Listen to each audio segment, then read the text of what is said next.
Good morning, everyone. This is Dan O'Sullivan with your Bucks Island Area Fishing Report for Saturday, June the 8th. Hey, we got special guest Tracy Robinson talking about Logan Martin and Lay Lake, and then we got Tom Lee and Gentry going to do their lakes. We'll be right back with what the guys have to say.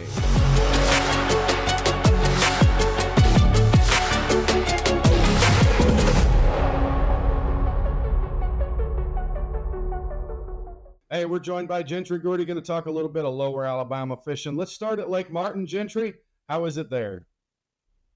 Well, honestly, Dano, I don't have a lot. I'm actually down here on Eufaula now. We got the ABT coming up next weekend. But I'm just gonna go off previous. Martin's is tough. I still suggest if you want to go catch some good bass, go at night. If you go during the day, especially on the weekends, it's a lot of the same, and I hate that. But your top water and your jerk baits and your little swim baits in the morning, it's still going to be your Carolina Bigs. And this time of year, Martin's known for his spotted bass. Yep. They still eat a big worm, 8, 10 inch. I like the 8 inch. The Big Bite makes a big trick worm on a Texas rig. Those big spots up there will eat that, but you just got to hunt around to find them. But when you find them, you can catch a lot of them grouped up. Yeah, I think a net bait super T-Mac has always been really good on that kind of stuff too.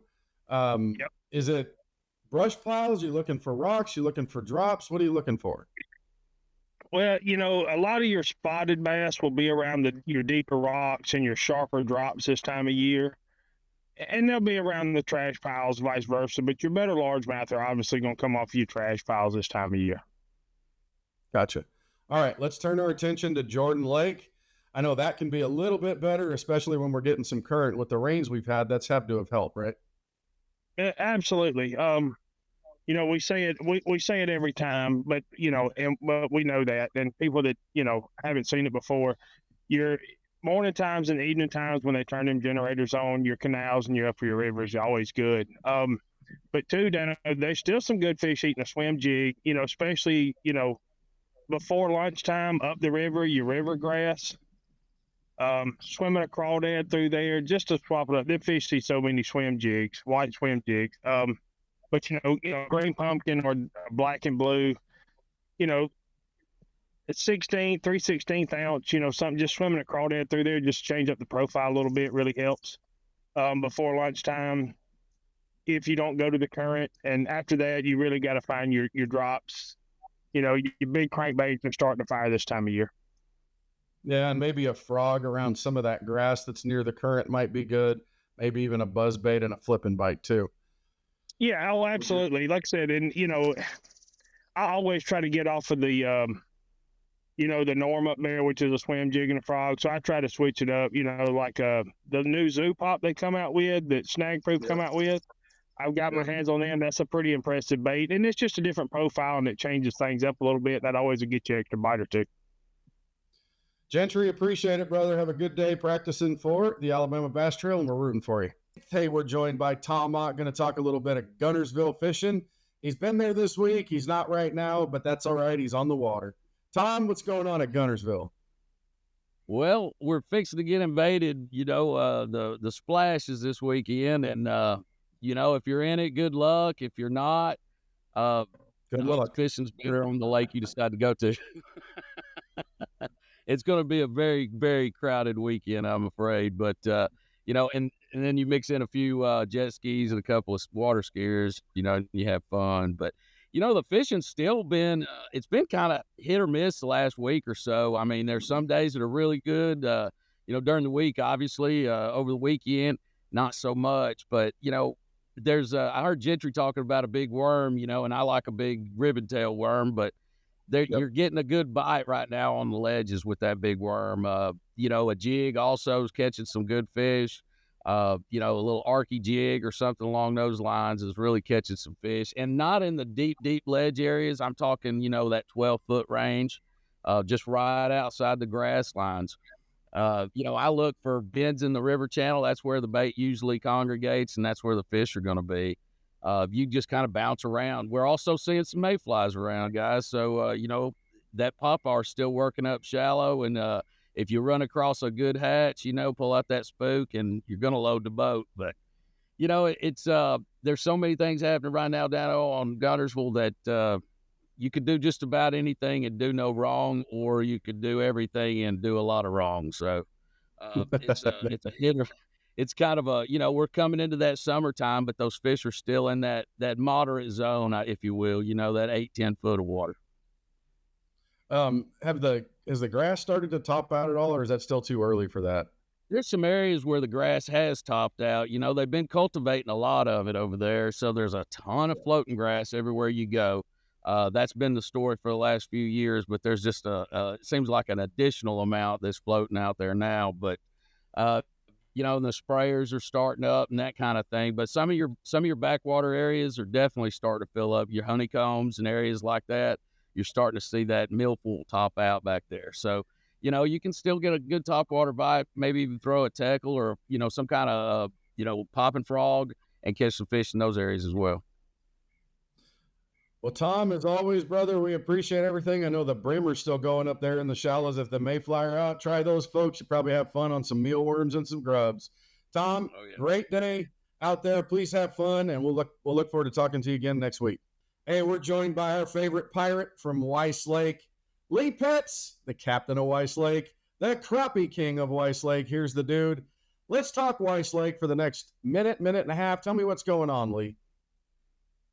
From last week, it's there's fish that are biting. There's fish that are there that won't bite. It's kind of a multiple of a lot of things. We're having some mayfly hatches right now. And even like last week in our big tournament, had so many of the anglers that I talked to there at weigh-in. Hey, I lost 4 or 5 good fish. I had 2 or 3 that come up and hit a frog or hit a swim jig. Just like me personally, I saw 3 4-pounders that rolled all over a swim jig in that grass and just would not take it. Don't know what the deal is. Don't know what's going on.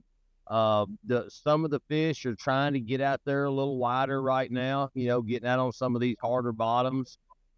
Still a good grass bite early. The water's a little bit low right now, so a lot of times what happens there, the bigger fish pull out of it. They'll sit out in front of it on the edges, and now with this mayfly hatch too, we got some little brim running around. So still a good topwater bite and a grass bite, but once that sun pops up, you're going to have to get out there with either a football jig, a big worm, something like that. Shaky head, that big magnum worm on a shaky head has been producing some fish. It's just a multiple of things right now at Weiss that it's when you hit those fish that are aggressive and want to eat it, they will. If not, you're going to sit there with your lips. Yeah. All right, let's turn our attention to Neely Henry. I think there's a little bit more current going through the water or through the system. What's happening over here at Neely? And that's the key to it right now. Neely has got that good flow, is positioning these fish where they need to be. And like I said, most of the guys that are fishing down there at Neely, they know when they get that current rolling through there, these fish will set up. They will feed. The spotted bass have been coming along pretty good down at Neely right now. It's one of those things that you can pretty much, when you've got a good flow and that current, you can call your shots on that. They're going to be in these eddy places. They're going to be behind some wood cover. And then still at Neely, they really like that grass. They may not live in it all day, but that rolling up and back and forth, that 30 minutes that they roll up there to feed, if you're in the right spot at the right time, that they can be in that grass all day long down at Neely. Yep, I know that's one of the things that people like to target there is grass with a little bit of current flowing next to it. Lee, as always, brother, we appreciate everything, and we will talk to you again next week. Hey, we got Tracy Robinson filling in this week on Logan, Martin, and Lay Lake. Tracy, what's going on? Let's start at Lay. What's happening over there? Well, Lay Lake, as I've mentioned before, I'm a big grass fisherman, so everything I do kind of around the grass. So most of my report is the grass bite's still really good. The grass is really thick now. The biggest change I've made over the past week or two, there 2 weeks ago, is just changing more to punching type baits, ounce and a quarter weight, punching into some of that thicker stuff. struggling to be able to get a swim jig through some of that grass down there that's really thickened up. There hasn't been a good bit of current on the Coosa River, the whole chain, for the past week for whatever reason, running 2 and 3 turbines at a couple of different dams. So the upriver bite I heard was pretty good. You using some of the finesse stuff, even some smaller ball type jigs on some of those eddies and current breaks up the lake. So I know that bite's happening a little bit, but I haven't been up there to check it out. That's not typically your thing to do anyway, right? You kind of tend to stay around the grass. I mean, that's what you do. I do. That's a gap on my end sometimes, because sometimes I get beat in the grass, but it's just what I do, so I stick with it. All right, let's turn our attention to Logan Martin. I know that can be a lot of speed bumps and potholes out there with all the boat traffic, but what's going on there? Yeah. Before 10 o'clock in the morning, it's pretty calm out there. You can navigate around pretty good, but from 10 to 2, it's just take the fun out of it almost. But the fish are biting down there. The water came up a little later at Logan. The grass was later. The grass bite there is still really good right now with a swim jig. It's sparse enough where you can get good baits through it. The swim jig, swim worm type stuff. So I'm catching a few largemouths. It's not a large quantity, but the quality's pretty good in the grass. I can scan around on mid-lake, the lower end of the lake, on most any of the bars and points, and see a lot of spots. I can turn around in 10 to 15 foot of water, catch them on the crankbaits, 6XD, maybe 5XD occasionally, 10 to 15 foot crankbaits, whatever your choice of bait is there. But those are not real hard to catch. And I've been dragging a Carolina rig around, and I can catch them almost every one of these schools that I'm seeing of the spots out there. That's kind of been the two things I've been doing. My partner likes to dock fish a little bit. He's been catching a couple of pretty good fish still on the docks, the really shallow docks, with a jig. Is it a skip and bite or a flip and bite on the jigs? Is that what are you doing? It's a flip and bite. He's fishing those shallow. I think it's really what it is down there. It's the late spawners. They're up there guarding fry still. They're sitting up there on those shallow corner posts of the piers, flipping up under there. Obviously, he's skeeting one up under there pretty good sometimes, but just depending on the dock. But it's more than anything, I think it's just fry guarders that were late spawners. The Senko will work good on those too. Texas rig, let it fall. Oh, yeah. Tracy, appreciate everything, brother, and we will talk to you again next week, man. Well, that'll do it for our Bucks Island Area Fishing Report for Saturday, June the 8th. Hey, we're getting close to the 4th of July. Come see Katie, Patrick, and Melissa. Get that special boat you're looking for. Of course, when you're at Bucks Island, if you're wanting to keep your boat running, check with the service department, Misty and Chris and Brittany down there. And then go see Pat and everybody in the parts department to get what you need to fix your boat. Of course, you got the tackle store in the loft upstairs. Go see them up there if you're looking for that special tackle. But otherwise, thank you for being the best part of Bucks Island.